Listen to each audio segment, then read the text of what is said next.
অনেকের ধারণা ঈদের দিন কবর জিয়ারত করা সুন্নাহ, কিন্তু আপনি দিনকে নির্দিষ্ট করতে পারবেন না, ফিক্সড করতে পারবেন না। আসসালামু আলাইকুম ওয়া রাহমাতুল্লাহি ওয়া বারাকাতুহু। আলহামদুলিল্লাহ হামদা শাকিরিন ওয়া সালাতু ওয়া সালামু আলা রাসূলিহিল কারীম, আম্মা বা'দ। প্রিয় দর্শক, ইউনাইটেড টিভির পক্ষ থেকে আপনাদের সবাইকে স্বাগত জানাচ্ছি। প্রিয় দর্শক, ঈদুল ফিতর, ঈদুল আজহা এবং ইয়াউমুল জুমআহ, এই বিশেষ করে এই 3 দিন মানুষ ঈদের সালাত এবং জুমার সালাত আদায় করে আসার পরে কবরস্থানে গিয়ে সবাই একসাথে কবর জিয়ারত করে।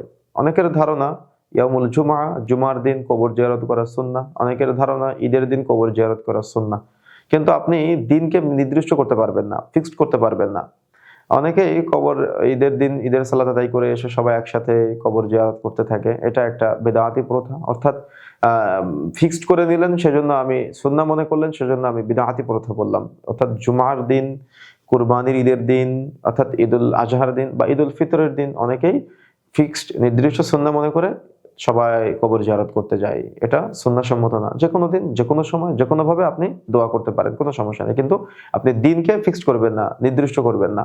আবার দেখা যায় যে অনেকেই সেখানে গিয়ে বিভিন্ন বেদাতি দরুদ পাঠ করা শুরু করে দেয়। এগুলো থেকে বিরত থাকবেন। অনেকেই ঈদগাহে ঈদের সালাত আদায় করার পরে দলবদ্ধভাবে ইমাম মুসাল্লি সব একসাথে মোনাজাত করে। এগুলো সুন্নাহসম্মত না, এগুলো বিদআতের অন্তর্ভুক্ত। সুতরাং অতিরিক্ত আমল করতে গিয়ে আমরা দেখা যায় অনেক সময় বিদআতের অন্তর্ভুক্ত হয়ে যায়, বিদআতি আমল করে থাকি। সুতরাং আমাদের এই বিদআতি আমল থেকে বিরত থাকতে হবে, সুন্নাহসম্মত আমল করতে হবে। আমল অল্প হোক, কিন্তু আমলটা যেন রাসূলের পদ্ধতিতে হয়। আশা করি বিষয়টা বুঝতে পেরেছেন।